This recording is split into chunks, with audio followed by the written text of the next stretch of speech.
नमस्कार विद्यार्थी मित्र मैत्रिणी, कसे आहात? मजेत आहात ना? ज्ञानेश्वरी विद्या मंदिर या शैक्षणिक संकुलामध्ये माझ्या सर्व लहान मोठ्या विद्यार्थी मित्र मैत्रिणी यांचे स्वागत आहे.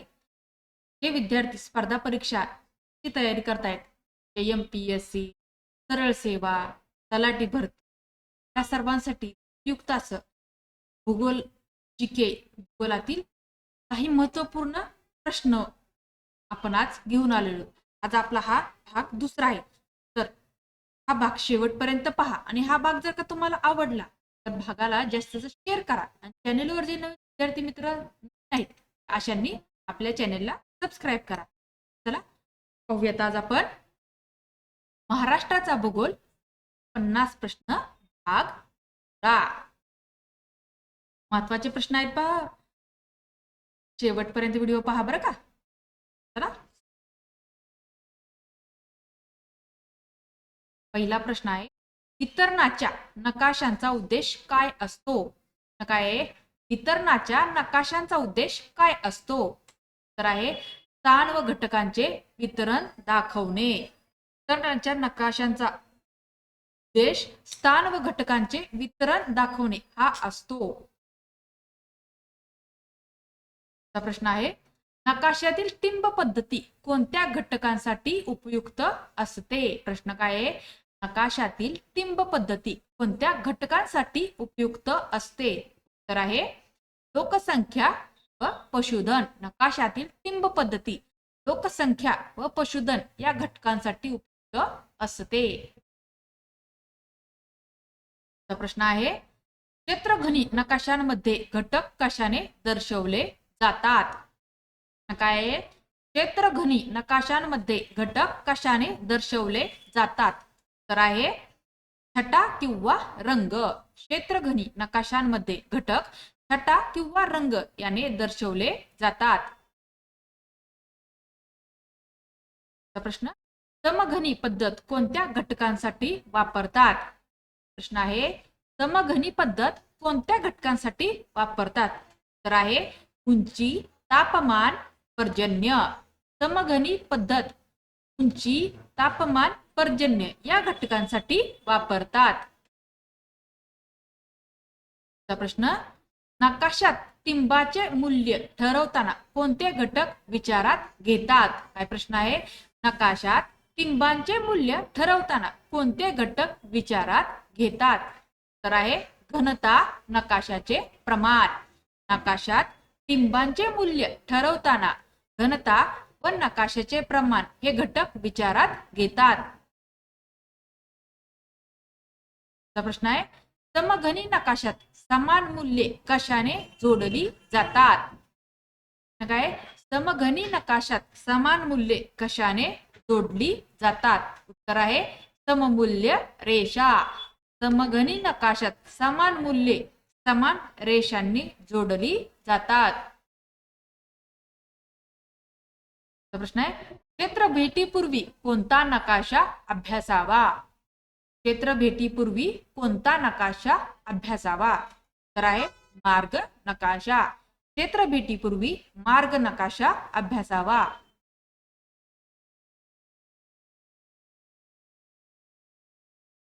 पुढचा प्रश्न आहे, भूकंपाची तीव्रता मोजण्यासाठी कोणते एकक वापरतात? भूकंपाची तीव्रता मोजण्यासाठी कोणते एकक वापरतात? उत्तर आहे रिश्टर स्केल. भूकंपाची तीव्रता मोजण्यासाठी रिश्टर स्केल हे एकक वापरतात.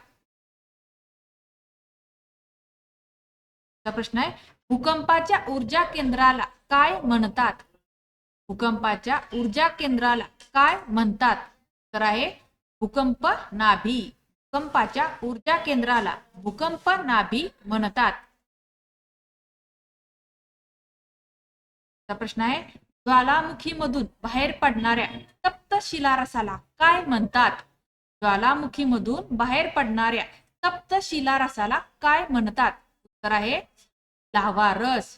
ज्वालामुखीमधून बाहेर पडणाऱ्या तप्त शिलारसाला लाव्हा रस म्हणतात.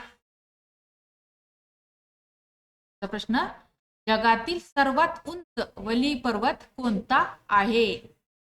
जगातील सर्वात उंच वली पर्वत कोणता आहे? उत्तर आहे हिमालय. हिमालय हा जगातील सर्वात उंच वली पर्वत आहे. प्रश्न, भूकंप लहरींमधील सर्वात वेगवान लहरी कोणत्या असतात? भूकंप लहरींमधील सर्वात वेगवान लहरी कोणत्या असतात? तर आहे प्राथमिक लहरी. भूकंप लहरींमधील सर्वात वेगवान लहरी प्राथमिक लहरी असतात. प्रश्न, ज्वालामुखीचा उद्रेक कोणत्या घटकामुळे होतो? ज्वालामुखीचा उद्रेक कोणत्या घटकामुळे होतो? उत्तर आहे उष्णता व दबाव. ज्वालामुखीचा उद्रेक उष्णता व दबाव या घटकांमुळे होतो. पृथ्वीवर एकूण किती प्रमुख भूपट्ट आहेत? पृथ्वीवर एकूण किती प्रमुख भूपट्ट आहेत? तर आहे 7. पृथ्वीवर एकूण 7 प्रमुख भूपट्ट आहेत. प्रश्न, भारतातील एकमेव जागृत ज्वालामुखी कोठे आहे? भारतातील एकमेव जागृत ज्वालामुखी कोठे आहे? तर आहे बॅरन बेट. भारतातील एकमेव जागृत ज्वालामुखी बॅरन बेट येथे आहे. प्रश्न, त्सुनामी लाटा कोणत्या नैसर्गिक आपत्तीमुळे निर्माण होतात? त्सुनामी लाटा कोणत्या नैसर्गिक आपत्तीमुळे निर्माण होतात? तर आहे भूकंप आणि ज्वालामुखी. त्सुनामी लाटा भूकंप आणि ज्वालामुखीमुळे निर्माण होतात. प्रश्न, मेघालय पठार कोणत्या प्रकारच्या भू हालचालींमुळे तयार झाले? मेघालय पठार कोणत्या प्रकारच्या भू हालचालींमुळे तयार झाले? उत्तर आहे खंड निर्माणकारी हालचाली. मेघालय पठार हे खंड निर्माणकारी हालचाली या भू हालचालींमुळे तयार झाले आहे. प्रश्न, नदीच्या कोणत्या कार्यामुळे व्ही आकाराची दरी तयार होते? नदीच्या कोणत्या कार्यामुळे व्ही आकाराची दरी तयार होते? उत्तर आहे खनन कार्यामुळे. नदीच्या खनन कार्यामुळे व्ही आकाराची दरी तयार होते. प्रश्न, हिम नदीचे कार्य कोणत्या प्रदेशात प्रभावी असते?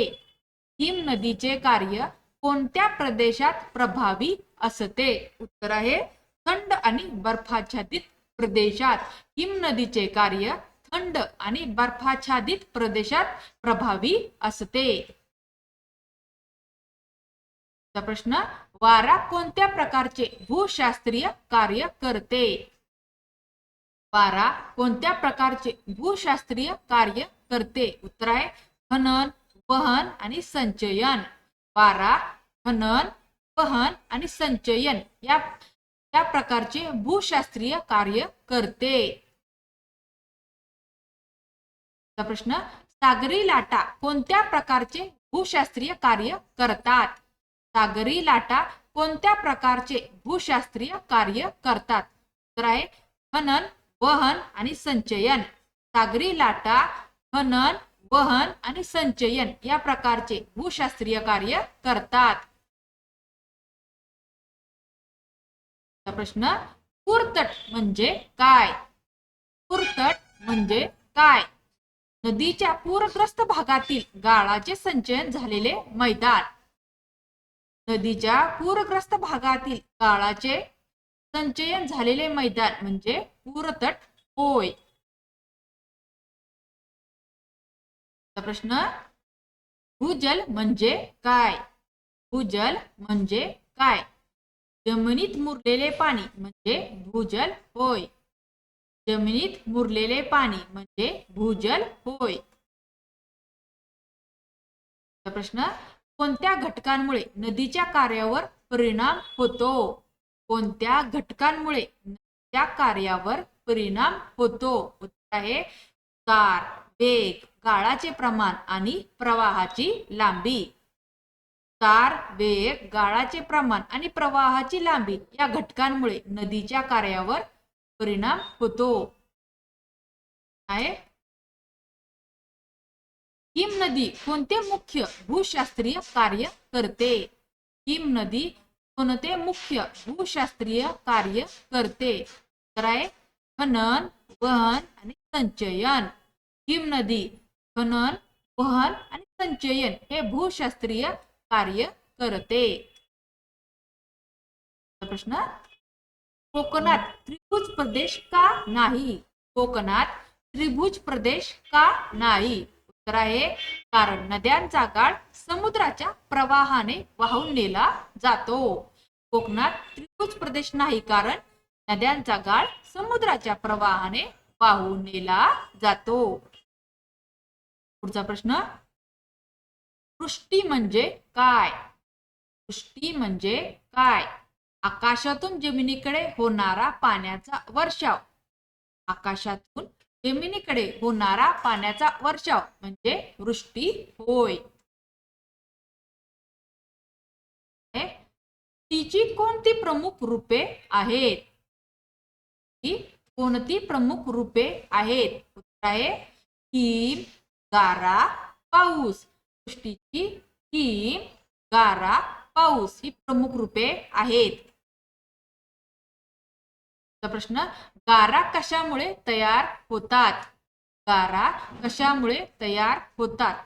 तर आहे थंड हवेत बाष्पाचे घनीभवन होऊन. गारा थंड हवेत बाष्पाचे घनीभवन होऊन गारा तयार होतात. प्रश्न हिमवृष्टी हे जास्त होते. हिमवृष्टी हे जास्त होते. उच्च अक्षवृत्तीय व उंच प्रदेशात. उच्च अक्षवृत्तीय व उंच प्रदेशात हिमवृष्टी जास्त होते. प्रश्न दव कशामुळे तयार होते? दव कशामुळे तयार होते? उत्तर आहे थंड हवामानात हवेतील बाष्पाचे संघटन होऊन. थंड हवामानात हवेतील बाष्पाचे संघटन होऊन दव तयार होते. पाऊस मोजण्यासाठी कोणते उपकरण वापरले जाते? पाऊस मोजण्यासाठी कोणते उपकरण वापरले जाते? आहे पर्जन्यमापक. पाऊस मोजण्यासाठी पर्जन्यमापक हे उपकरण वापरले जाते. आम्ल पाऊस का पडतो? आम्ल पाऊस का पडतो? तर आहे प्रदूषणामुळे हवेतील वायू आम्ल तयार करतात. त्यामुळे हवेतील वायू आम्ल तयार करतात व त्यामुळे आम्ल पाऊस पडतो. प्रश्न तिचा सर्वात मोठा स्रोत कोणता आहे? तिचा सर्वात मोठा स्रोत कोणता आहे? तर आहे पाऊस. तिचा सर्वात मोठा स्रोत पाऊस आहे. महाराष्ट्रात कोणत्या प्रकारचा पाऊस पडतो? महाराष्ट्रात कोणत्या प्रकारचा पाऊस पडतो? उत्तर आहे प्रतिरोध पाऊस. महाराष्ट्रात प्रतिरोध प्रकारचा पाऊस पडतो. प्रश्न पावसाचे किती प्रकार आहेत? पावसाचे किती प्रकार आहेत? तर आहे 3 प्रकार. आरोह, प्रतिरोध आणि आवर्त. पावसाचे 3 प्रकार आहेत ते आरोह, प्रतिरोध आणि आवर्त. प्रश्न जगातील सर्वात मोठा जलसाठा कोणता आहे? जगातील सर्वात मोठा जलसाठा कोणता आहे? उत्तर आहे महासागर. जगातील सर्वात मोठा जलसाठा महासागर हा आहे. सागर जल खारट का असते? सागर जल खारट का असते? उत्तर आहे क्षारांच्या उपस्थितीमुळे. क्षारांच्या उपस्थितीमुळे सागर जल खारट असते. प्रश्न सागर जलातील क्षार आपण कसे मिळवतो?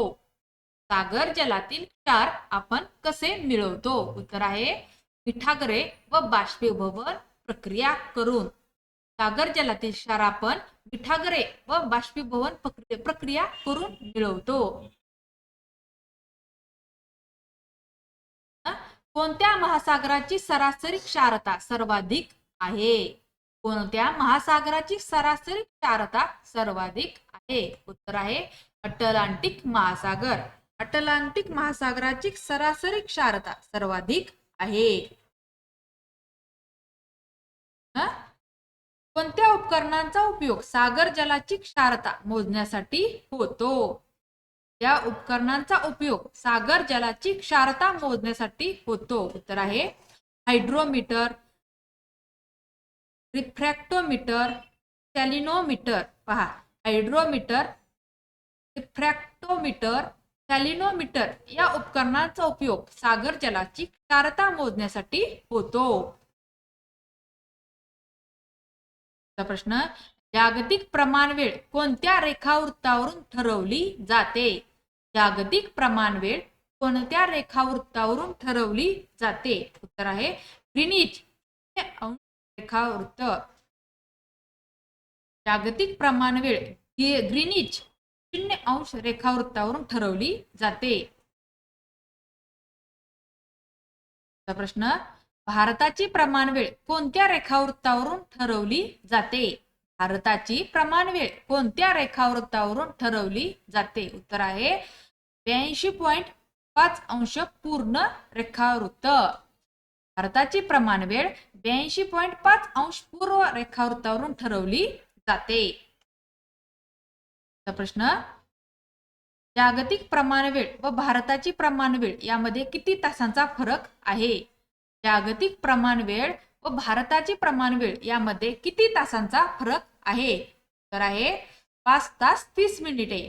जागतिक प्रमाणवेळ व भारताची प्रमाणवेळ यामध्ये 5 तास 30 मिनिटं या मिनिटांचा फरक आहे. सर्वप्रथम नवीन वर्षाचे स्वागत कोणत्या ठिकाणी होते? सर्वप्रथम नवीन वर्षाचे स्वागत कोणत्या ठिकाणी होते? उत्तर आहे सामोआ बेट, भारतीय 15:30 भारतीय वेळ. सर्वप्रथम नवीन वर्षाचे स्वागत सामोआ बेट 15:30 भारतीय वेळ येथे होते. प्रश्न, आंतरराष्ट्रीय वाररेषा कोणत्या रेखावृत्तावर आहे? आंतरराष्ट्रीय वाररेषा कोणत्या रेखावृत्तावर आहे? उत्तर आहे 180° रेखावृत्त. आंतरराष्ट्रीय वाररेषा 180° रेखावृत्तावर आहे. प्रश्न, सिडनी व लंडनच्या वेळेत फरक का आहे? सिडनी व लंडनच्या वेळेत फरक का आहे? तर आहे ही ठिकाणे वेगवेगळ्या प्रमाण वेळांमध्ये येतात. सिडनी व लंडनच्या वेळेत फरक आहे कारण दोन्ही ठिकाणे वेगवेगळ्या प्रमाण वेळांमध्ये येतात. प्रश्न, आंतरराष्ट्रीय वाररेषेचा उपयोग काय आहे? आंतरराष्ट्रीय वाररेषेचा उपयोग काय आहे? उत्तर आहे जागतिक वेळ व तारीख ठरवण्यासाठी. आंतरराष्ट्रीय वाररेषेचा उपयोग जागतिक वेळ व तारीख ठरवण्यासाठी आहे. प्रश्न, आंतरराष्ट्रीय वाररेषा पूर्णपणे सरळ का नाही? आंतरराष्ट्रीय वाररेषा पूर्णपणे सरळ का नाही? उत्तर आहे ती बेटांवर परिणाम करू नये म्हणून वळवली आहे. आंतरराष्ट्रीय वाररेषा पूर्णपणे सरळ नाही कारण ती बेटांवर परिणाम करू नये म्हणून वळवली आहे. 180° रेखावृत्त ओलांडताना कोणता बदल होतो? 180° रेखावृत्त बदल ओलांडताना कोणता बदल होतो? उत्तर आहे दिनांक व वार बदलतात. 180° रेखावृत्त ओलांडताना दिनांक व वार बदलतात. प्रश्न, पृथ्वी कोणत्या दिशेने फिरते? पृथ्वी कोणत्या दिशेने फिरते? उत्तर आहे पश्चिमेकडून पूर्वेकडे. पश्चिमेकडून पूर्वेकडे फिरते. प्रश्न, अर्थशास्त्राचे जनक कोण आहेत? अर्थशास्त्राचे जनक कोण आहेत? तर आहे ॲडम स्मिथ. अर्थशास्त्राचे जनक ॲडम स्मिथ हे आहेत. प्रश्न, भारताची अर्थव्यवस्था कोणत्या प्रकारची आहे? भारताची अर्थव्यवस्था कोणत्या प्रकारची आहे? उत्तर आहे मिश्र अर्थव्यवस्था. भारताची अर्थव्यवस्था मिश्र प्रकारची आहे. स्वच्छ भारत अभियानाचा उद्देश काय आहे? स्वच्छ भारत अभियानाचा उद्देश काय आहे? उत्तर आहे स्वच्छता आणि आरोग्य सुधारणा. स्वच्छ भारत अभियानाचा उद्देश स्वच्छता आणि आरोग्य सुधारणा हा आहे.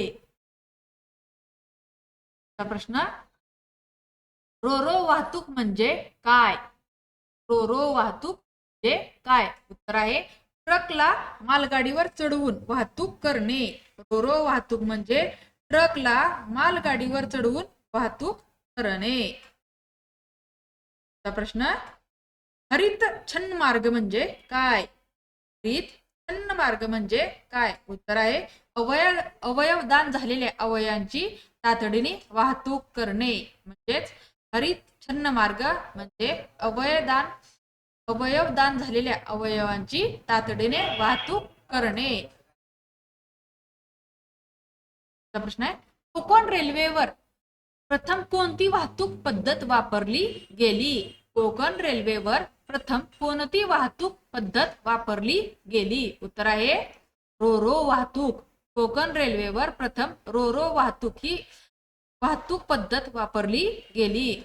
अशा प्रकारे आपले महाराष्ट्राचा भूगोल या विषयातील 50 प्रश्न संपलेले आहेत. तुम्हाला आजचा हा व्हिडिओ जर आवडला असेल तर व्हिडिओला जास्तीत जास्त शेअर करा. चॅनलवर नवीन असेल सबस्क्राईब करा. धन्यवाद.